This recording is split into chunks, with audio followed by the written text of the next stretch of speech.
আসসালামু আলাইকুম। নাইম টিচিং পয়েন্টের পক্ষ থেকে তোমাদের স্বাগতম জানাচ্ছি। আমি মোহাম্মদ নাইমুদ্দিন।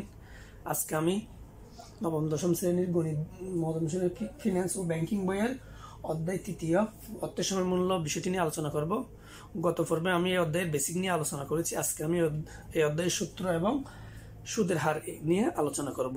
সুদ আসলে এই অধ্যায়ে সুদ দুই ধরনের।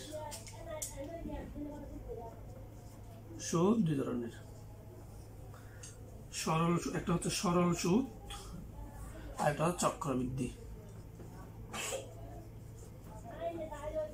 চক্রবৃদ্ধি। সরল সুদ আর চক্রবৃদ্ধি এই দুই ধরনের সুদ থাকে।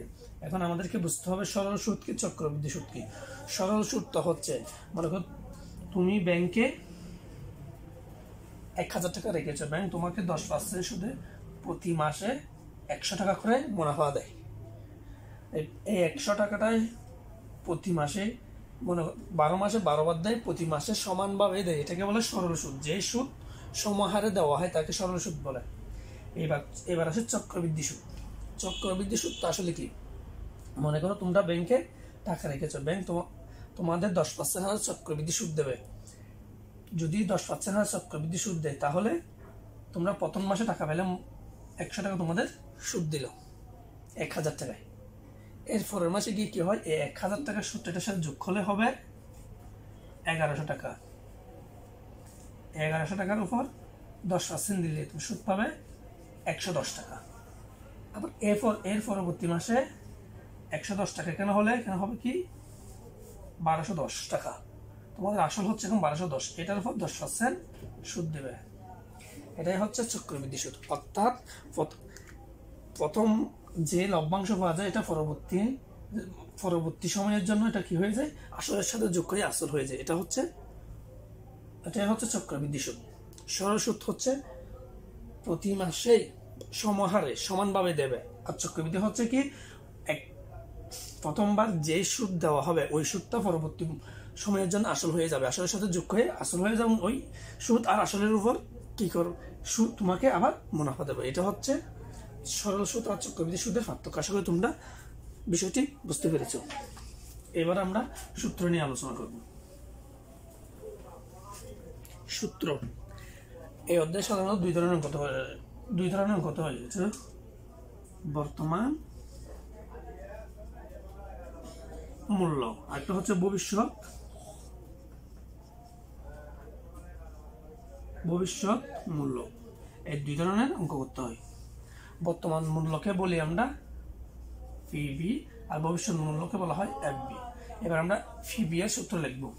PB equal FB divided by 1 plus এটাকে i to the power N. এটা হচ্ছে যদি বর্তমান মূল্য নির্ণয় করতে হয়। এখন এই সূত্র পিবি অর্থ কি, পিবি হচ্ছে ভবিষ্যৎ মূল্য, আর এটা হচ্ছে আই হচ্ছে সুদের হার। তোমাদের অঙ্কে সুদের হার দেওয়া থাকবে, সেটা হচ্ছে সুদের হার। আর এনটা হচ্ছে কি বছর, অর্থাৎ সময়। 5 বছর পর, 6 বছর পর, 2 বছর পর এরকম সময় বলবে। এটা হচ্ছে বর্তমান মূল্য। যদি বের করতে হয়, ভবিষ্যৎ মূল্য divided by 1 plus I to the power N. এটাই হচ্ছে বর্তমান মূল্যর সূত্র। এবার আমি ভবিষ্যৎ মূল্য চিনি।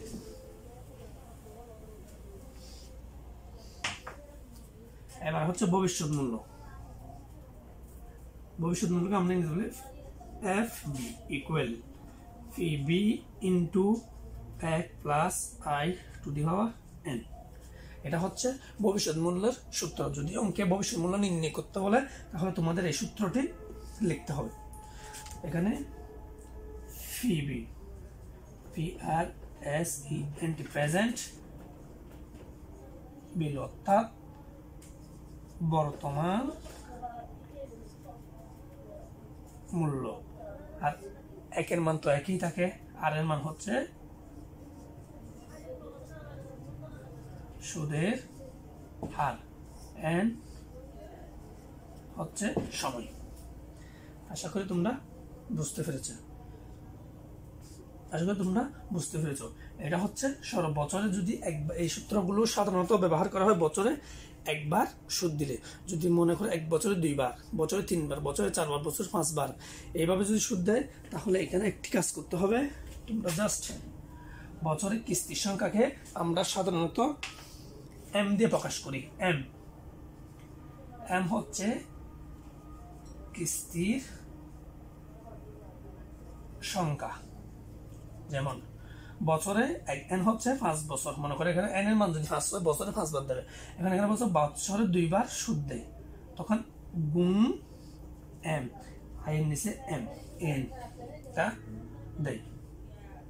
আশা করি তোমরা সূত্র দুটি বলছে। এখানে মোটে 4টি সূত্র লেখা যায়। যদি বছরে একাধিকবার সুদ দিলে সূত্রের আইয়ের নিচে এম, এন এর বসে গুণ দিয়ে এম বসাতে হবে।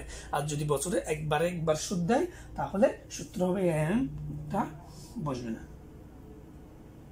আশা করি আজকের এই পুরো বিষয়টি তোমরা বুঝতে পেরেছো। যদি তোমাদের কোনো প্রশ্ন থাকে, অবশ্যই আমাকে কমেন্ট বক্সে কমেন্ট করে জানাবে। আর তোমরা যদি আমার চ্যানেলে নতুন হয়ে থাকো, অবশ্যই চ্যানেলটি সাবস্ক্রাইব করবে, কারণ আমি প্রতিনিয়ত এই চ্যানেলে তোমাদের জন্য গুরুত্বপূর্ণ ভিডিও দেব। তোমাদের প্রতিটি বিষয়ে সাজেশন দেব এবং প্রতিটি অধ্যায়ভিত্তিক অঙ্কগুলো আমি সমাধান করে দেখাবো। তোমাদের যদি ভিডিওটি ভালো লাগে, অবশ্যই লাইক দিন। পরবর্তী ভিডিওতে আরও কিছু গুরুত্বপূর্ণ বিষয় নিয়ে আমি আলোচনা করবো। ততক্ষণ তোমরা সুস্থ থাকবে, ভালো থাকবে। আল্লাহ হাফেজ।